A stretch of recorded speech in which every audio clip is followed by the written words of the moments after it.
Truk kecil itu jatuh cinta pada gadis di dekatnya. Ia mengedipkan lampu, tapi sang gadis tak sadar. Ia ingin mendekat untuk menyatakan cinta, tapi bannya hilang sehingga ia tak bisa bergerak. Saat diangkat, pekerja siap menghancurkan truk bekas itu menjadi besi tua. Melihat cakar besar yang dingin itu, truk kecil gemetar ketakutan. Saat gilirannya tiba, truk kecil itu berharap pada sang gadis. Ia terus mengklakson demi menarik perhatiannya. Namun, meski berjalan ke arahnya, gadis itu justru mendekati mobil Nissan di depannya. Truk kecil itu pasrah, dan ketika diangkat cakar besar, ia berusaha keras mengibaskan sayapnya dengan sia-sia. Saat di atas Nissan, cakar kehilangan tenaga dan truk jatuh menimpanya. Tak ada pilihan lain, gadis itu terpaksa memilih truk tersebut. Pemiliknya pun akhirnya menjual truk itu dengan harga murah, hanya 9,9.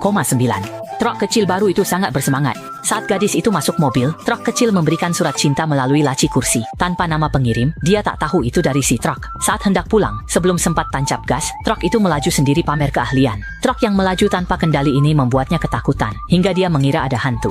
Truk kecil itu mengira si gadis menggoyang setir tanda sayang, jadi ia melaju semangat membawanya ke bengkel dan hampir menabrak Jack si pemilik bengkel. Usai diperbaiki, Jack mengajak menjajal mobilnya di jalanan. Jack di kursi penumpang membuat truk itu cemburu, sehingga ia berguncang hebat demi melempar Jack keluar. Jack sadar truk ini bertemperamen buruk, lalu berjanji membawanya ke pameran mobil. Mendengar bakal dibelikan perlengkapan, truk kecil itu langsung berjingkrak lalu melesat bareng Jack dan si gadis. Tapi saat tiba di pameran, gadis itu minder melihat banyak mobil mewah, sedangkan ia cuma bawa truk butut. Truk ini dibeli 9,9, gadis itu ingin buang truk kecil itu. Truk itu pun muncratkan oli mesin ke arah si gadis. Terpaksa, gadis itu mengenakan baju balap cadangan. Truk kecil membantunya memakai helm. Saat berbalik, dia melihat Carl, sang juara bertahan, sedang memberi tanda tangan. Carl mengira dia penggemar lalu menandatangani helmnya. Namun setelah itu Carl mengejek truk kecil tersebut sangat buruk. Mendengar itu, si truk menyipitkan mata, ingin memberinya pelajaran. Saat Carl mengobrol dengan penggemar, truk itu diam-diam menggores mobilnya hingga lecet. Gadis di dalamnya ketakutan karena truk itu tak terkendali. Ditantang gadis itu, Carl geram dan langsung mengajaknya balapan mobil. Saat wasit memberi aba-aba, Beetle melesat cepat sementara Cui Hua hanya bisa menjerit tanpa bisa berbuat apa-apa. Dia ingin mengerem, tapi Beetle makin ngebut. Mau pindah gigi pun tuas persneling terkunci. Dahai mengira sudah jauh meninggalkan Beetle, tapi saat menoleh, Beetle justru sudah mengejarnya. Dia langsung membanting setir dan menabrak Beetle hingga terpental dan berputar hebat. Begitu berhenti, Dahai sudah melaju jauh.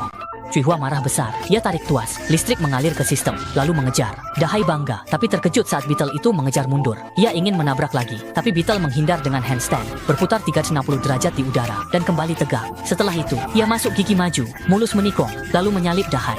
Mendekati finish, Dahai curang lagi dengan memepet Beetle ke pinggir jalan. Ada pagar di depan, tapi Cui Hua langsung menaiki pagar itu. Beetle meluncur di atasnya sejauh 100 meter lalu menang. Dahai sangat kesal. Ia heran bagaimana mobil balap profesionalnya bisa kalah dari sebuah Beetle. Setelah perlombaan itu, Cui Hua juga mulai menyukai Beetle. Ia pun mulai memodifikasi Beetle bersama Erdan. Saat mandi, ia kibaskan air dari tubuhnya. Saat dekorasi interior, ia beri peluang ke Erdan dan Cui Hua. Diajak nonton horor, ia tutup mata ketakutan. Lihat si kuning kesukaannya, antena berdiri, napasnya di kaca membentuk hati, lalu otomatis berhenti di samping si kuning. Di sisi lain, sejak kalah dalam perlombaan, Dahai selalu merasa tidak puas. Namun karena saat itu Cui Hua mengenakan helm, ia tidak tahu siapa sebenarnya pembalap itu. Akhirnya, setelah berulang kali melihat foto-foto, ia akhirnya memastikan identitas sang pembalap. Maka ia pun mendatangi Cui Hua dan mengundangnya untuk mencoba mobil barunya. Cui Hua tergoda lalu duduk di dalam. Sementara Dahai diam-diam mendekati Beetle untuk menyabotase. Saat menyentuhnya, ia tersengat listrik, lalu wajahnya tersemprot oli. Dahai yang marah berusaha merusak mobil, tapi dipukul jatuh kap mesin.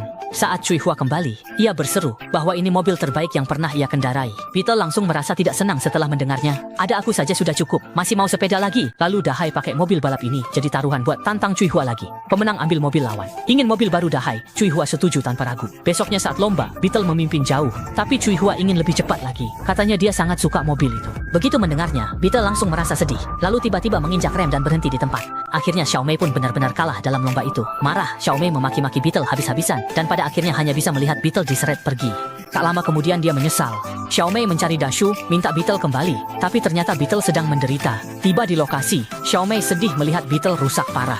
Petugas bilang, jika Beetle bertahan di lomba ini, dia boleh membawanya pulang. Saat itu, truk monster garang masuk arena, membuat Beetle takut dan menyerah. Menunggu akhir dari takdir, Xiaomei berlari cepat mendekat, dengan tulus meminta maaf kepada kumbang itu. Kumbang yang tidak ingin mati begitu saja terpaksa memaafkan Xiaomei. Melihat truk monster melaju ke arahnya, Xiao Mei hampir saja menemui ajalnya. Kumbang itu langsung melompat, melakukan putaran 3.600 derajat, berhasil menyelamatkan Xiao Mei, lalu menendang pengemudi hingga terlempar ribuan mil jauhnya. Setelah itu, Xiao Mei mengendarai kumbang itu, menaklukkan semua rintangan, memukau semua orang, lalu memanfaatkan momentum untuk melompat tinggi ke udara, dan dengan gaya Tarzan menghantam truk monster hingga hancur berantakan. Dengan begitu, Xiao Mei berhasil menyelamatkan kumbang itu. Sesampainya di bengkel, melihat kumbang yang rusak parah akibat tabrakan, keduanya merasa sangat sedih, sehingga mereka memanggil tim profesional untuk kembali memodifikasi dan meningkatkan kumbang itu. Kumbang itu pun terlahir kembali. Xiao Mei membawa kumbang itu ke lintasan balap demi membalas kekalahannya dari Dashu. Dengan aba-aba, ratusan mobil meluncur. Kumbang itu menyalip banyak mobil dan hampir menyusul Dashu. Namun, tiba-tiba 4 mobil mengepungnya. Lalu, ia ditabrak dari belakang hingga menghantam mobil depan. Xiao Mei tancap gas melewati bukit-bukit, sampai si imut di mobil ketakutan dan terdiam. Mereka membalikkan mobil terbalik itu, tapi justru merusak tangki bensin. Akhirnya, temannya mencopot tangki bensinnya demi darurat. Lalu berkata mereka cuma kuat 5 putaran, dan jangan sampai tabrakan. Xiao Mei bilang pada Beetle, ia lebih baik kalah daripada melihatnya terluka lagi. Mendengar itu, Beetle tanpa ragu langsung memasukkan gigi persneling dan melaju. Ia ingin membantu Xiao Mei memenangkan perlombaan. Tak lama kemudian, Beetle kembali menyusul Dashu, dan Dashu pun tanpa basa-basi langsung menabraknya. Tubuh Beetle yang lemah sama sekali bukan tandingan Dashu. Tak heran tangki bensinnya kembali bocor akibat tabrakan. Saat Dashu akan menyerang, Xiao Mei mengerem dan menghindar. Mobil Xiao Qiang hilang kendali, lalu terlempar, mendarat di tengah jalan. Saat Xiao Mei ragu, Beetle beraksi luar biasa. Di saat genting, ia memacu mobilnya ke pembatas jalan, terbang di udara, dan membuat penonton tercengang. Aksi ini belum pernah ada dan takkan terulang lagi. Ditambah putaran 3.100 derajat, ia mendarat sempurna, lalu melintasi garis finish dan juara. Akhir film, Xiao Qiang berteriak Beetle hidup hingga ia dibawa ke rumah sakit jiwa.